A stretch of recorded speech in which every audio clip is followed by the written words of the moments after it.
कुछ यहाँ से सुनाऊं, क्या बात और कुछ बीच में से सुनाऊं। जी। सत्य हमेशा बीच में रहता है। जी, अशोक बत्रा जी ने कहा उस बात का अर्थ ये है कि सत्य सदैव निष्पक्ष रहता है। तो आइए हम एक निष्पक्ष क्या बात है। धन्यवाद जी। सुना शादी से पहले जो सोच रहती है वो क्या रहती है सुनाइए। सभी पुरुषों की, कि बिना पत्नी के नर सूखे पेड़ जैसा लगे आके उसे हरा भरा कर देती पत्नी। वाह वाह। डोर से कटी हुई पतंग जैसा घूमता था उसे एक प्यारा प्यारा घर देती पत्नी। वाह वाह। पीले पीले मुखड़े को सुनी सुनी अखियों को मीठे मीठे सपनों से भर देती पत्नी।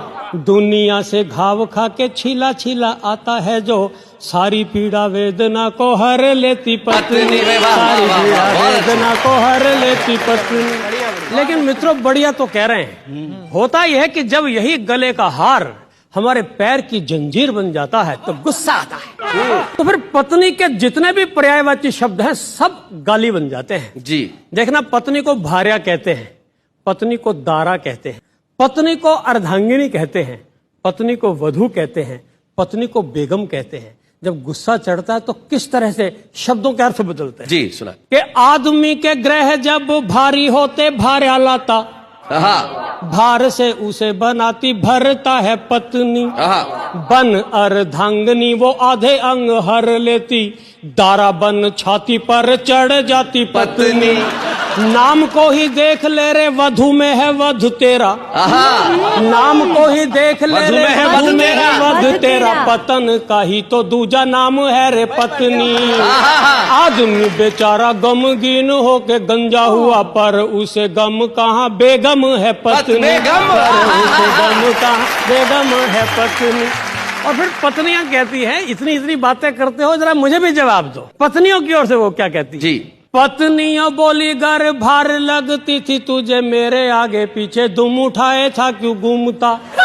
शादी से पहले ना तो जीता था ना मरता था, जहाँ रखती थी पाँव वहाँ था जा चूमता। मेरे पीछे पड़ते थे जितने पतित लोग, उनमें तू महापतितों की भांति झूमता। तेरे जैसे पतित को पति है बनाया मैंने, पत राखी तेरी ना तो मारा मारा घूमता, पत राखी तेरी ना तो मारा मारा घूमता। और अच्छे। पत्नियां कहती इतने नाम हमारे गिन दिए, अर्धांगिनी की क्या क्या पर्स निकाले, एक बार मैं भी बताऊं। दरअसल बात है, जब प्यार होता तो प्रेमी से होता है, प्रिया से होता उसको जानू कहा जाता है, पर जैसी शादी हो जाती शौहर हो जाता है। शौहर होते ही सारी गड़बड़ हो जाती है। तो शौहर की एक व्याख्या पत्नियां भी करती हैं, सचमुच तो शौहर हो गया, प्रेमी नहीं रहा। क्या बात है। कि शादी से पहले मुझे सुंदरी कहा करो थे, कहते थे सज मेरी सजनी ओ सजना। शादी करते ही तेरे बच्चों को जना ओ पाला, रूप इसी भांति मेरा ढल गया सजना। अब चाहे ढोल सी हूँ गोल सी मटोल हूँ मैं, करता है जो भी वो ही भरता है सजना। शादी करते ही मेरी सारी शो को हर लिया, सचमुच तू ही मेरा शोहर है सजना, सचमुच तू ही मेरा शोहर है सजना। और 60-70 साल की उम्र में क्या होती है कहानी, वो भी एक छंद सुना। तो मेरे जीवन का पहला कवित्व था शैलेश जी। आदरणीय ओम प्रकाश आदित्य मेरे नगर में आए थे, उनकी स्मृति में उनका परिचय कराने के लिए छंद लिखा था। पहला कवित्व सुना रहा हूँ कि 70 का हूँ मैं अब 75 का सच का हूँ, आ रहा हूँ आजकल पत्नी के काम में। पहले भी मैं बालूशाही लाके था खिलाता उसे, अब ला रहा हूँ केले चीकू और आम में। बेचारी बुढ़िया खा नहीं सकती।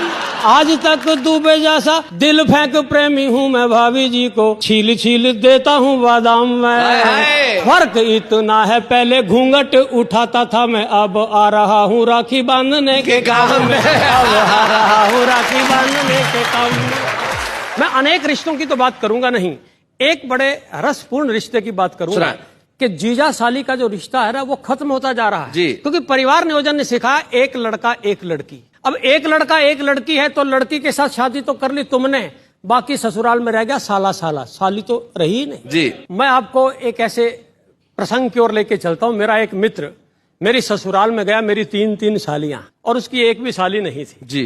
तो उसने वो जो घर में पारिवारिक सरस वातावरण देखा तो उसके मन में जो बात आई, एक छंद उसके लिए आपको सुनाई कि 3-3 सालियों से भरी ससुराल देख यार बोला ऐसी खुशहाली नहीं मिलती। एक छोरा छोरी का रिवाज ना होता तो मेरी ससुराल सालियों से खाली नहीं मिलती। क्या बात है।